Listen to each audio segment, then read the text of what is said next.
Hello everyone, a very good morning to all of you. कैसे हैं आप सब? क्या चल रहा है? बढ़िया। सब बढ़िया चल रहा है। ओके। ओके। सो हम फटाफट अपना चैप्टर कंप्लीट करते हैं, कंप्लीशन की ओर पे ही है। ठीक है, ज्यादा कुछ बचा नहीं हमारा अब। थोड़ा सेटलमेंट ऑफ डिसोल्यूशन ही बचा है, रजिस्ट्रेशन बचा है और एलईपी बचा है। ठीक है, तो बस इतना ही बचा है, उसके अलावा कुछ नहीं है अब पार्टनरशिप में। एंड खत्म हो जाएगा, फटाफट खत्म हो जाएगा, क्योंकि अब आपको पता है कि पार्टनरशिप का हैंग एक लग गया होगा आपको कि कैसे पार्टनरशिप करनी है। ओके, चलो, let me get my pen and then we start. चलो चलो चलो।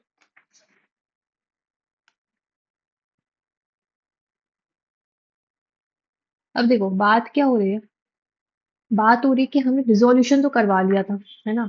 रिजोल्यूशन का समझ लिया था कि रिजोल्यूशन एज पर पार्टनरशिप होती है। नहीं, रिजोल्यूशन ऑफ पार्टनरशिप होती है, रिजोल्यूशन ऑफ फर्म होता है, दोनों अलग चीजें होती है। बट सेम तरीके से होता है। ठीक है, पार्टनरशिप मतलब सिर्फ पार्टनर्स का जो रिलेशनशिप है वो चेंज हो रहा है।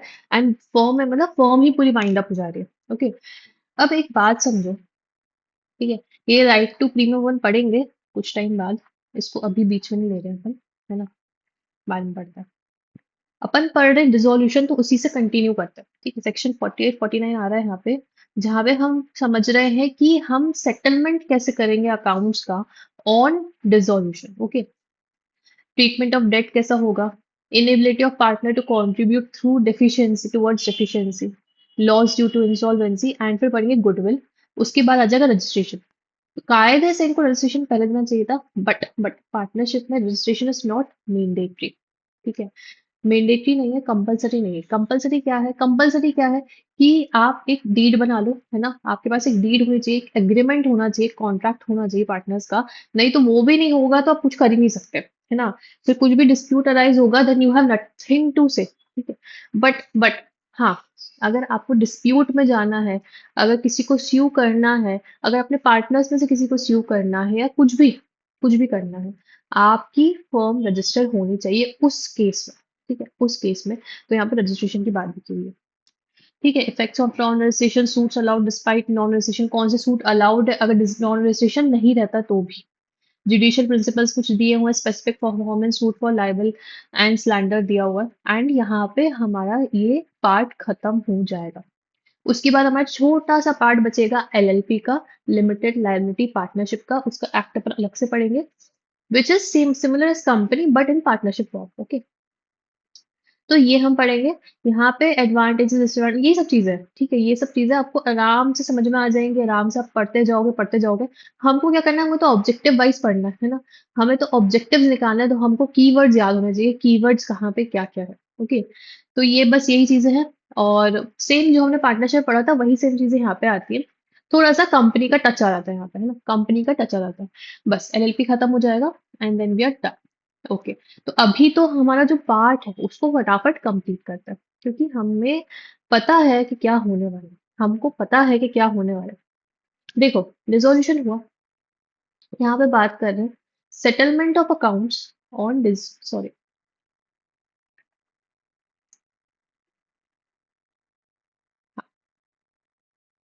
यहाँ बात कर रहे हैं settlement of accounts on dissolution. मतलब क्या? मतलब ये कि जब डिसोल्यूशन होता है तो हम अपने अकाउंट्स जो हैं उनको सेटल कैसे करेंगे। ये भी तो एक बहुत इंपॉर्टेंट क्वेश्चन आना चाहिए ना। क्यों?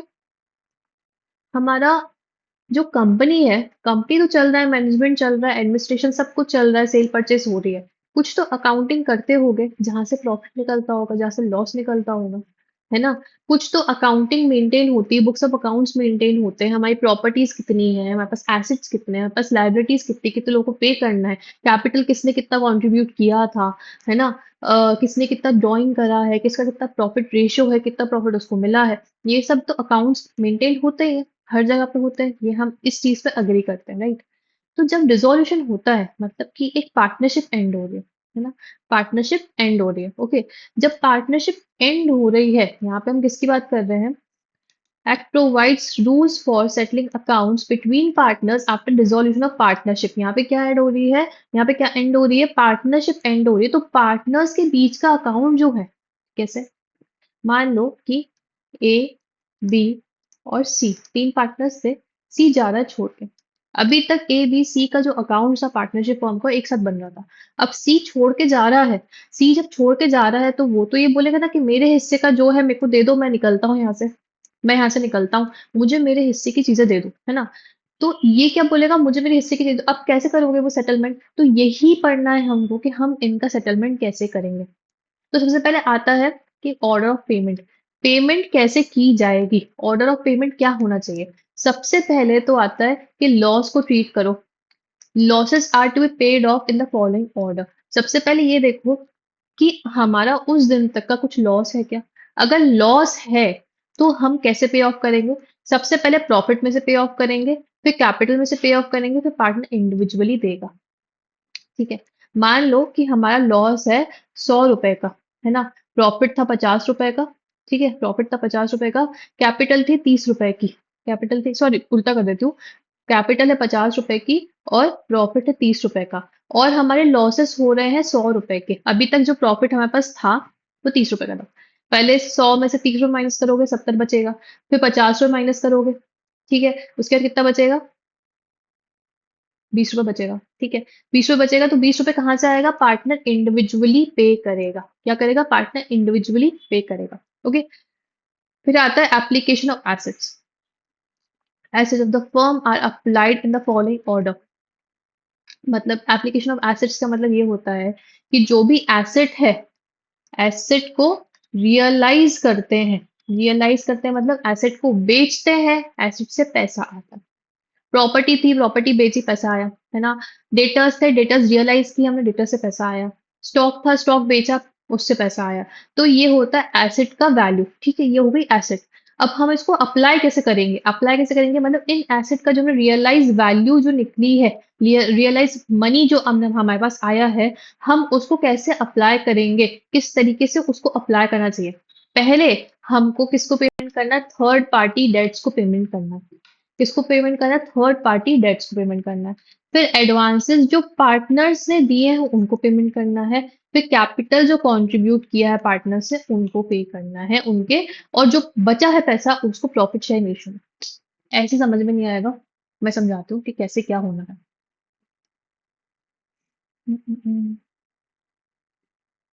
यहाँ पे देखो, settlement of accounts on dissolution, section 48 and 49। Okay. सबसे पहले जो हमारा लॉसेस रहते हैं हम पहले प्रॉफिट में से पे करते हैं। ठीक है, पहले पी में से पे करो, फिर सी में से पे करो। ठीक है, पहले प्रॉफिट से पे करो, फिर कैपिटल में से पे करो, फिर पार्टनर देगा। पी सी पी याद रखो। पी सी पी याद रखो कि लॉसेस है तो उसका ऑर्डर ऑफ पेमेंट क्या है? पहले प्रॉफिट, फिर कैपिटल, फिर पार्टनर। ऐसे ही होना चाहिए। रीजनेबल है ना? लॉजिकल भी यही है कि पहले तो प्रॉफिट में से पे कर दो, जो प्रॉफिट्स आए हैं उसमें से लॉस पे कर दो। उसके बाद क्या? फिर आता है नेक्स्ट हमारा कैपिटल। फिर हम जाएंगे कैपिटल के पास। ठीक है, पहले हम प्रॉफिट के पास गए, फिर हम गए किसके पास? कैपिटल के पास गए। फिर कैपिटल में से पेमेंट की। अगर और लॉस बचे हैं उसके बाद हम किसके पास जाएंगे? पार्टनर का जो स्टेट है, इंडिविजुअल स्टेट है, उसके पास, उनकी प्रॉपर्टी के पास जाएंगे। अनलिमिटेड प्रॉपर्टी है, अनलिमिटेड लाइबिलिटी है ना पार्टनर की, है ना? तो ये हमारा लॉसेस का फंडा हुआ। अब आता है जब एसेट रियलाइज हो रहा है। जब एसेट्स रियलाइज हो रहा है तो हम लायबिलिटीज कैसे पे ऑफ करेंगे? सबसे पहले तो बाहर वालों को पेमेंट कर दो। किसको? बाहर वालों को पेमेंट करो। किसको करोगे? बाहर वालों को पेमेंट कर दो। उसके बाद अंदर वालों को पेमेंट कर दो। कौन है हमारे अंदर वाले? पार्टनर। पार्टनर से हमने कोई एडवांसेस लिए हैं, पार्टनर से हमने कोई लोन लिया है। अबव कैपिटल, अबव कैपिटल कुछ लिया हुआ है। कैपिटल नहीं, कैपिटल बिल्कुल लास्ट में आएगा। ओनर को हमेशा सबसे लास्ट में पैसा मिलता है, ओनर को सबसे पहले पैसा नहीं मिलता है। ओनर को कब मिलता है? सबसे लास्ट में पैसा मिलता है। जो रेसिडुअल बचता है वो ओनर के पास आता है। ठीक है, सबसे पहले तो हम बाहर वालों को पैसे देंगे। फिर अंदर वालों से कुछ लोन लिया हुआ है, पार्टनर से एडवांसेस या लोन्स लिया है अंदर वालों से, उनको उनको हम पेमेंट करेंगे। उसके बाद जो पैसा बचेगा, उसके बाद एसेट रियलाइज होने के बाद जो पैसा बचेगा, फिर हम कैपिटल को देंगे। कैपिटल मतलब पार्टनर का जो कैपिटल उन्हें कंट्रीब्यूट किया था वो मिला जाएगा। उसके बाद भी अगर पैसा बचता है तो हम वो पैसा प्रॉफिट मान लेंगे। उसके बाद भी पैसा बचता है तो हम उसे प्रॉफिट मान लेंगे। ठीक है, क्या इतनी बात आपको समझ में आई है कि कैसे हो रहा है? मान लो कि मेरे एसेट्स से 150 रुपए की। ठीक है, 150 रुपए का एसेट्स है। कैपिटल मेरी थी 50 रुपए की। ओके। और थर्ड पार्टी जो भी है, हमें उनको देना था 40 रुपीज। ओके। एंड पार्टनर से हमने लिया था, मान लो कि 20 रुपए। ठीक है, 20 रुपए हमने पार्टनर से लेके रखा था। ओके।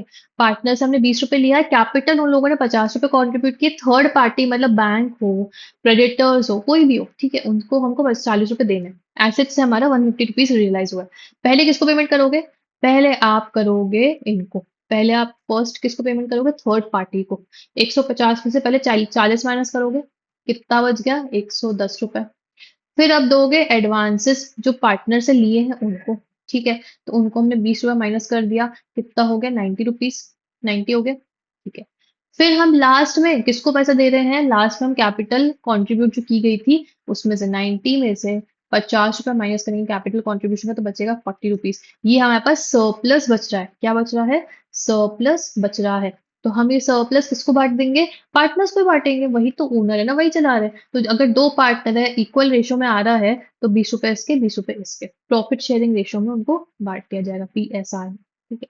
क्या इतनी बात समझ में आ रही है कि अकाउंट सेटलमेंट कैसे होता है? अकाउंट सेटलमेंट, यहाँ पे ट्रीटमेंट ऑफ डेट्स लिखा है। The firm firm property shall be applied first towards firm debts, personal property shall be applied first towards personal debts, thus a clear hierarchy for settlement of debts establish. मतलब ये बता रहे हैं कैसे hierarchy कैसी बन रही है डेट्स की, कि अगर फर्म की प्रॉपर्टी है तो फर्म के जो डेट्स है पहले वो पे ऑफ किए जाते हैं। वैसे अगर जैसे कि जैसे पर्सनल प्रॉपर्टी होती है, सबसे पहले हम पर्सनल डेट्स पे करते हैं, उसी तरीके से समझ में आया कि ऑर्डर ऑफ पेमेंट क्या होना चाहिए। लॉसेस को क्या ट्रीटमेंट है? PCP, है ना। और एसेट का कैसा है? पहले बाहर वालों को दो, फिर अंदर वालों को दो, उसके बाद कैपिटल में दो, फिर प्रॉफिट बचेगा तो प्रॉफिट शेयर रेशियो में दो, सरप्लस बचेगा तो।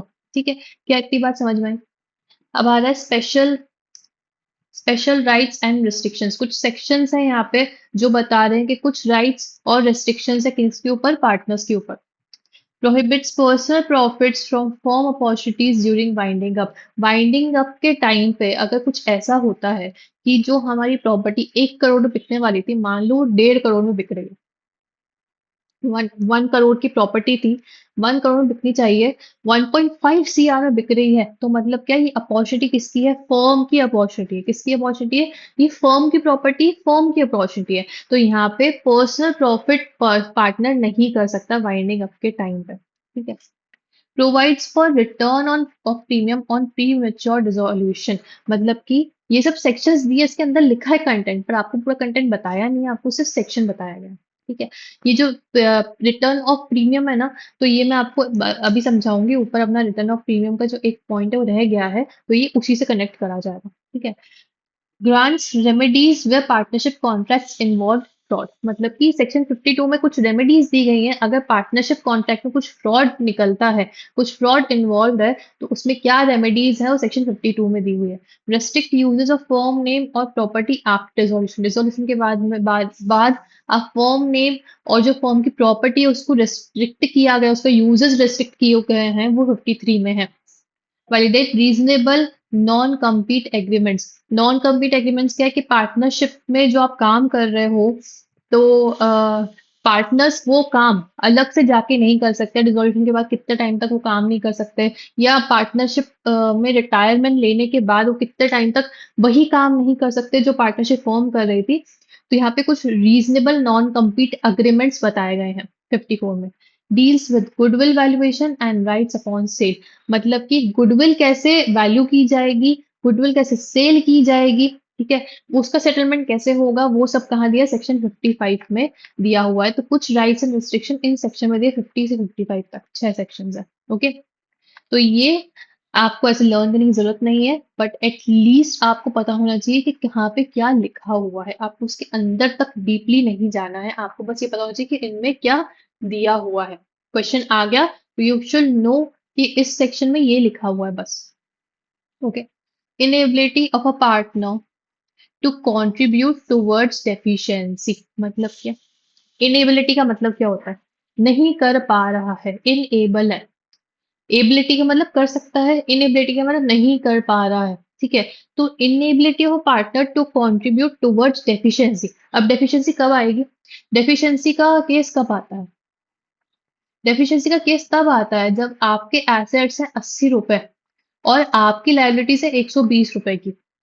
40 रुपए की डेफिशिएंसी आ गई, 40 रुपए की डेफिशिएंसी आ गई, तो ये 40 रुपए कहाँ से पे होगा? कहाँ से पे होगा? ये 40 रुपए आपका पे होगा जो पार्टनर की पर्सनल प्रॉपर्टी है। पर्सनली इंडिविजुअली पार्टनर कंट्रीब्यूट करेंगे एंड ये 40 रुपए का जो गैप है डेफिशिएंसी उसको पे करेंगे। अब अगर वो पार्टनर पे नहीं कर पा रहे हैं तो क्या होगा? अगर वो पार्टनर पे नहीं कर पा रहा है, कोई भी पार्टनर इनेबल है पे करने के लिए, तो क्या होगा? While settling accounts among partners, another important aspect arises where a partner is unable to contribute towards deficiency in his capital account. Such partner is said to be insolvent. क्या बोल दिया जाएगा उस पार्टनर को? इंसॉल्वेंट घोषित कर दिया जाएगा। मतलब क्या? इंसॉल्वेंट का मतलब पता है ना? क्या होता है? बैंकरप्ट हो गया है। ऐसे पार्टनर को बोल दिया जाएगा कि वो पार्टनर बैंकरप्ट इंसॉल्वेंट हो गया है, वो अब कोई पेमेंट नहीं कर सकता है। ठीक है। The unrecoverable amount is treated as capital loss of the firm. Of course, loss माना जाएगा। क्या माना जाएगा उसको? Unrecoverable amount is treated as capital loss of the firm. कभी भी ऐसा होता है, डेफिशिएंसी का केस आ जाता है कि अकाउंट सेटल करते टाइम डेफिशिएंसी हो रही है एंड कोई पार्टनर अगर वो डेफिशिएंसी फुलफिल नहीं कर पा रहा है अपने कैपिटल में से, खुद के कैपिटल में से, ठीक है, दूसरों के कैपिटल में से नहीं, अपने कैपिटल में से, तो उस पार्टनर को इंसॉल्वेंट का बना दिया जाएगा एंड जो भी उसके कैपिटल में से हम रिकवर नहीं कर पा रहे अमाउंट, उसको कैपिटल लॉस मान लिया जाएगा।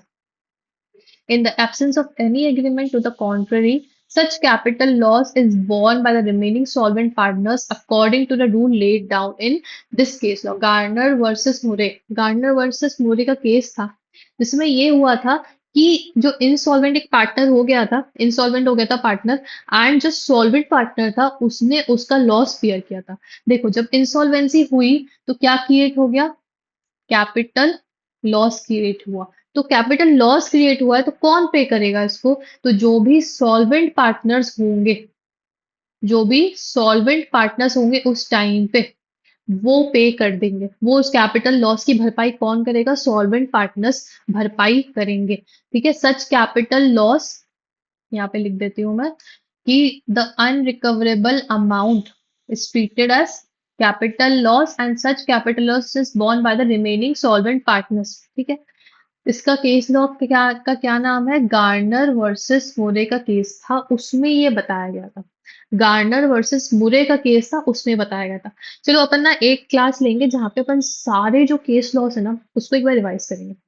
उसको एक बार रिवाइज करेंगे। या आइडिया मेरे को अभी आया कि अपन ये चीज करेंगे, उससे क्या होगा ना, आपको सारे केस लॉस पता होंगे और केस लॉ पे एक भी क्वेश्चन आ गया, एक भी, तो फ्री के मार्क्स मिल जाएंगे आपको। मैं लिख लेती हूँ कहीं पे कि मुझे याद रहे कि ये पढ़ाना है मुझे, ये पढ़ाना है। 1 सेकेंड।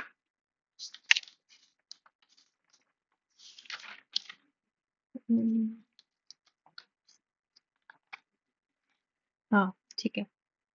केस लॉ सारे चैप्टर्स में जितने भी, मतलब आई थिंक जो अपने स्टार्टिंग के 6 चैप्टर्स हैं, फर्स्ट चैप्टर में तो इतने केस लॉस नहीं है, सेकेंड चैप्टर में शायद है, हाँ कंपनीज लॉ में तो है, कंपनीज एक्ट में तो है, इसमें पार्टनरशिप में है, कॉन्ट्रैक्ट एक्ट में भी कुछ केस लॉस है, सेल ऑफ गुड्स और उसमें नेगोशिएशन में भी है। ठीक है।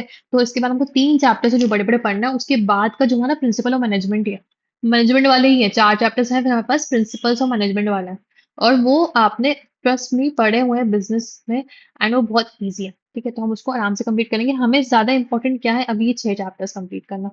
तो जो भी केस लॉस होंगे जितने भी चैप्टर्स के, उसकी एक सेपरेट वीडियो बनाऊंगी मैं। ठीक है। सेपरेट वीडियो रहेगी जो आपको आपके रिवीजन टाइम पे मिल जाएगी एंड उस सेपरेट वीडियो को पढ़ पढ़ के हम एक एक केस लॉ को कवर करेंगे एंड हर एक केस लॉ का मीनिंग भी समझेंगे, उसकी स्टोरी भी समझेंगे, केस लॉस आ रहे हैं तो हमें कैसे उसे डील करना वो भी समझ लेंगे। ठीक है। तो ये मैंने लिख लिया है। ठीक है, ऐसा अपन करेंगे।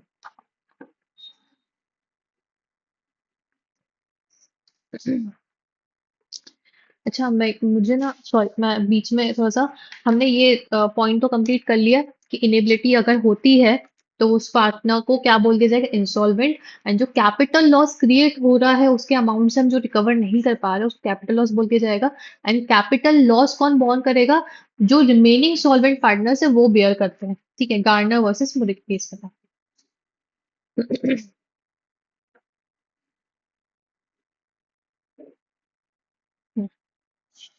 ठीक है, तो यहाँ पे loss due to insolvency of partners. अच्छा, ये पॉइंट में पढ़ा देते, उसके बाद में एक चीज आपसे शेयर करना चाह रही हूँ।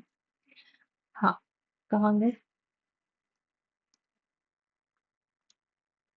Loss due to insolvency of partners. When a partner becomes insolvent and cannot contribute towards deficiency, the rule in Garner versus Murray applies. मतलब कि गार्नर वर्सेस मुरे एक बहुत ही इंपॉर्टेंट लैंडमार्क केस है, क्योंकि उसी से पता चला कि अगर इंसॉल्वेंसी होती किसी पार्टनर की तो हमें क्या करना है, हमें क्या रूल अप्लाई करना है। तो जब भी पार्टनर कोई इंसॉल्वेंट हो जाता है और कंट्रीब्यूट नहीं कर पाता टुवर्ड्स डेफिशिएंसी, तो गार्नर वर्सेस मुरे का एक रूल है जो अप्लाई करेंगे। It provides that the solvent partner contribute only their share of deficiency in cash. मतलब कि मान लो कि ए, बी और सी, ये ए बी और सी तीन पार्टनर्स है, 50-50% के पार्टनर्स है, मतलब इक्वल था। तो 33.33, 33.33, 33.33, ये इनका रेशो होगा। एक का 34 हो जाएगा। मान लो इसका, मान लो कि 34 है। अब ये जो सी है ये इंसॉल्वेंट हो गया है। क्या हो गया है? इंसॉल्वेंट हो गया, अभी पे नहीं कर सकता। तो बाकी के जो दो पार्टनर्स हैं वो पेमेंट करेंगे, उनके ही शेयर में पेमेंट करेंगे। इक्वल शेयर है ना, तो इक्वल पेमेंट करेंगे। ठीक है, in cash. Available assets should be distributed among the solvent partners in proportion to their capital. अगर उसके बाद assets बच रहे, वैसे तो assets नहीं बचेंगे डेफिशिएंसी के बाद, बट अगर बच रहे हैं तो वो कहाँ पे जाएंगे? सॉल्वेंट पार्टनर्स के पास ही जाएंगे, सॉल्वेंट पार्टनर्स के पास ही जाएंगे। इंसॉल्वेंट पार्टनर कुछ नहीं मिलने वाला अब। Deficiency of the insolvent partner's capital is distributed among solvent partners in the ratio of their capitals. मतलब कि जो भी डेफिशिएंसी insolvent partner की, जो insolvent partner का शेयर है ना, वो solvent partner पे करेंगे उनके शेयर के हिसाब से, उनके शेयर के हिसाब से। ठीक है, क्या ये बात समझ में आ गई? क्या इस चीज में कुछ भी दिक्कत है? आपको बस ये पता होना चाहिए कि इंसॉल्वेंसी हो रही है तो इंसॉल्वेंट पार्टनर की वजह से जो जो अमाउंट अनरिकवरेबल है उसको कैपिटल लॉस बोला जाएगा।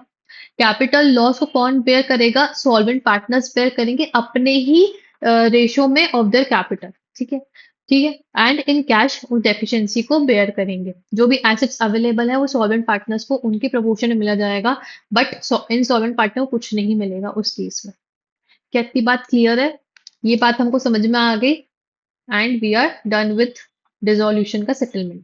अब बस बचा है हमारा गुडविल एंड रजिस्ट्रेशन, जो कि कुछ बड़ी बात नहीं है, बहुत ही इजी है, आराम से हो जाएगा। सबसे पहले हम गुडविल कंप्लीट करेंगे, फिर रजिस्ट्रेशन कंप्लीट करेंगे। हमारा आज का काम तो कंप्लीटेड है, आज का काम कंप्लीट है।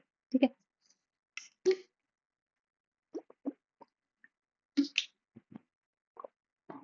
अच्छा, एक चीज मैं आपसे शेयर करना चाह रही हूँ कि अगर any of you love to read books, या आपको स्टार्ट करना है कहीं से पढ़ना, कि कहाँ से पढ़े, या आपको एक अच्छा कम्युनिकेशन डेवलप करना है, आपको लोगों के बीच में एक अच्छा सोशल नेटवर्क क्रिएट करना है, तो I want to recommend you this great book. ठीक है, how to win friends and influence people. I love this book. मतलब मैंने इसको नॉर्मली जो नॉर्मल पेपर बैक आता है उससे पढ़ा था, and it was great, just blew my mind. And मैंने फिर इसको बहुत ही प्रीमियम क्वालिटी में परचेज किया। Look it this, it is so pretty. So ये बुक आई वुड रिकमेंड कि how to win friends and influence people by Dale Carnegie. इसको आप पढ़ो। एंड ये बहुत ही अच्छी चीज है, काश मुझे पहले मिली होती, पहले बुक के बारे में मुझे पता होता तो मैं इसको पहले पढ़ लेती। बट अभी आप यंग हो, है ना, आप इसको पढ़ सकते हो अभी, and it will help you a lot in everything, ठीक है, इन लाइफ। कि आप लोगों से कैसे कम्युनिकेट करना है, कैसे आपको नेटवर्क्स क्रिएट करना है, how to influence your friends, है ना, how to be a good influencer, how to be a good listener, good communicator. Okay, so do read this book, I would highly recommend it. Okay, and ये कोई paid promotion नहीं था, this is just I would say my side of CSR, corporate social responsibility. Okay. चलो next आए goodwill में। Goodwill खत्म करें फटाफट से। गुडविल का मतलब क्या होता है? सबसे पहली बात तो ये आती है, गुडविल का मतलब क्या होता है? What is goodwill? आपका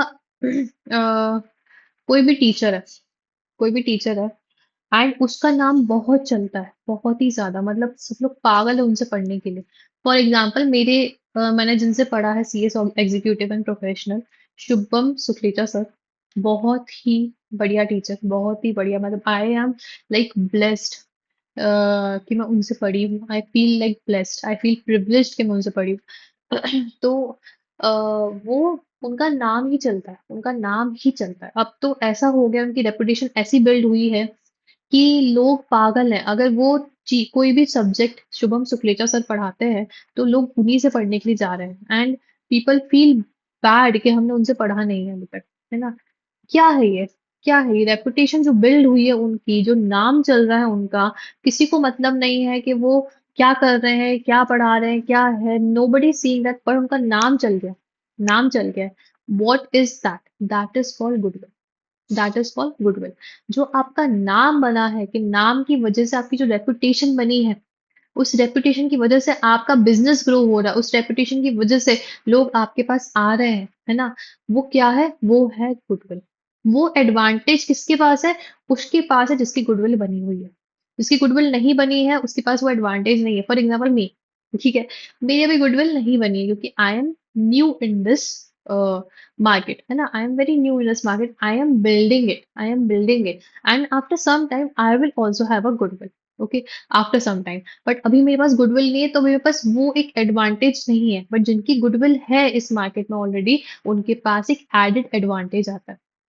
फॉर एग्जाम्पल, कि टाटा के प्रोडक्ट्स हैं, विल यू ट्रस्ट टाटा का product? Will you trust? Yes, आंख बंद करके करोगे। बट मान लो कि कोई भी एक्स वाई जेड प्रोडक्ट है, एक्स वाई जेड नाम से बिक रहा है, ठीक है, एक कोई प्रोडक्ट है एक्स वाई जेड नाम से बिक रहा है, क्या आप उस पर आंख बंद करके ट्रस्ट कर लोगे? नहीं। ठीक है, क्योंकि उसकी रेपुटेशन है ही नहीं, बिल्ड है ही नहीं रेपुटेशन। तो you will not trust the product, you will not buy it. But Tata का प्रोडक्ट है तो आप उसको बाय कर लोगे। टाटा नमक है, बाय कर लोगे। ठीक है। बट कोई और टाइप का नमक है जो आपने कभी देखा ही नहीं, आपको पता ही नहीं कहाँ से है, तो you will not trust it. Amul, for example, Amul का दूध है, अमूल का दही है, अमूल का पनीर आता है ना? अमूल के वो ड्रिंक्स आते हैं, ये सब आता है। Will you trust the paneer? Yes. Will you trust the milk? Yes. Will you trust the curd, जो योगर्ट दही वो बेच रहे हैं? Will you trust it? Yes. कोई और नाम से आ गया, ठीक है। आपने वचन सुना होगा, पता नहीं, वचन दूध आता है, बट उसका इतना नाम बना नहीं है। कुछ कुछ जगह पे स्टेट्स में ही वचन चलता है ना? Will the people trust it? वहां के लोग कर सकते हैं, बट जहाँ पे नहीं है तो बहुत ही सब्जेक्टिव चीज है। कि अगर आपको पता है, आपकी आंखों में उसकी रेपुटेशन बनी है, तो क्या है? गुडविल है। गुडविल क्या होती है? एक तरीके का एडेड एडवांटेज है। अगर वो एडेड एडवांटेज है तो उसको क्या बोलेंगे हम? एक एसेट बोलेंगे हमारे लिए। क्या है वो हमारे लिए? एक एसेट है। तो goodwill is a partnership asset. एक एसेट होता है पार्टनरशिप फॉर्म का गुडविल, मतलब उसका नाम क्या है? It means the benefit arising from business communication और reputation of the firm। Firm की क्या reputation है? कैसे business connections है? मान लो कि मेरा connection है किसके साथ? मान लो कि मेरा connection है अमिताभ बच्चन के साथ। ओके, मेरा connection है अमिताभ बच्चन के साथ। वाह, बच्चन जी के साथ मेरा कनेक्शन है, तो क्या आप मुझसे पढ़ने के लिए आओगे? हो सकता है आओगे, आपको बच्चन जी पे बहुत ज्यादा भरोसा है ना? तो आप मेरे पास पढ़ने के लिए आओगे कि हाँ यार भाई, इनके दोस्त हैं, इनके अच्छा बिजनेस कनेक्शन है उसके साथ, उनके साथ, तो ये बढ़िया इंसान होगी, है ना? तो जाते हैं इससे पढ़ने के लिए, कुछ हो सकता है हम सीख ले। तो ये है क्या? गुडविल। ये क्या है? Goodwill. The advantage acquired by a business beyond the mere value of capital, stock, fund, and property employed therein due to public patronage and encouragement। ऐसा एडेड एडवांटेज है जो कि जो कैपिटल, स्टॉक, फंड, प्रॉपर्टी, इनसे beyond है, इनसे beyond जाके बन रहा है ये। ठीक है, ना ये कैपिटल है, ना आप इसको वैल्यू में कैसे जज करोगे, कैसे बनेगी गुडविल, क्या होगा, ये अलग से तरीका है। ठीक है, पब्लिक में आपका कैसा रेपुटेशन है, पब्लिक में कैसी इंकरेजमेंट मिल रही है आपके बिजनेस को, वो क्या है? Goodwill. Although goodwill is an intangible asset, जिसको आप देख नहीं सकते। टेंजिबल जिसको टच कर सकते हो, फील कर सकते हो। इनटेंजिबल जो देख नहीं सकते। It has a value. भले वो इंटेंजिबल एसेट है पर उसकी भी एक वैल्यू होती है। Unless otherwise agreed on dissolution goodwill must be sold. जैसे डिसोल्यूशन होगा फर्म का तो गुडविल को भी बेचना पड़ेगा। Sale proceeds are distributed as capital. Goodwill का एक अमाउंट वैल्यूएशन होती है गुडविल की। गुडविल निकाली जाएगी एंड गुडविल को उस अमाउंट पे हम किसी और को सेल कर देंगे तो कोई और फिर हमारी गुडविल को यूज करेगा। Where dissolution occurs due to death, estate of the deceased partner is entitled to share in the sale proceeds. अगर डिसोल्यूशन डेथ की वजह से हो रहा है तो जो भी सेल प्रोसीड्स आएगी इस एसेट की, ठीक है, तो वो कहाँ पे जाएगी, जो स्टेट ऑफ डिसीज पर्सन है उसको मिल जाएगी, मतलब उसके हायर को मिल जाएगी। ठीक है, जो भी उसके रहेंगे लीगल गार्डियन, जो भी लीगली हायर रहेगा उसको मिल जाएगी। ओके, तो क्या गुडविल समझ में आ रहा है? Okay. Position after sale of goodwill. If goodwill is sold and there is no agreement and there is no agreement regarding its disposal, any partner may continue the business provided he does not expose former partners to liability. The goodwill is assigned by agreement to any person. That person may restrain partners as per contractual rights. मतलब कि cell of goodwill का क्या position रहेगा after उसको cell किया जाता है goodwill को। तो अगर कोई एग्रीमेंट नहीं है कि उसको डिस्पोज कैसे किया जाएगा, तो कोई भी पार्टनर बिजनेस कंटिन्यू कर सकता है कि वो जो फॉर्मर पार्टनर्स है उनको लायबिलिटी नहीं, लाइबल नहीं करेगा, not expose former former partners to any liability caused by the sale of goodwill. ठीक है, अगर गुडविल एग्रीमेंट से किसी पर्सन को असाइन की गई है तो वो पर्सन दूसरे पार्टनर्स के ऊपर, पार्टनर्स को रेस्ट्रेन करेगा एज पर कॉन्ट्रेक्चुअल राइट्स कि वो गुडविल यूज नहीं कर सकते, वो गुडविल यूज नहीं कर सकते आफ्टर सेल ऑफ गुडविल। ठीक है, sale of goodwill where goodwill is sold to a partner or an outsider, its value is divisible among partners in the same manner as profits and losses are shared unless otherwise agreed. मतलब कि जब goodwill cell होती है, उसका जो पैसा आ रहा है, जो उसका पैसा आ रहा है वो कैसे डिवाइड होगा, उनके रेशियो में डिवाइड होगा। पार्टनर्स में एक ही चीज सेम है, पार्टनरशिप में जो भी चीज सेल हो रही है डिवाइड करनी है पार्टनरशिप रेशो में, जो प्रॉफिट शेयरिंग रेशो उसमें उसको डिवाइड कर दो। ठीक है, राइट्स ऑफ बायर्स और buyers and seller of goodwill. Buyer का राइट क्या है एंड सेलर्स के पास क्या राइट है? तो बायर का राइट है कि it can he can represent himself as continuing the business.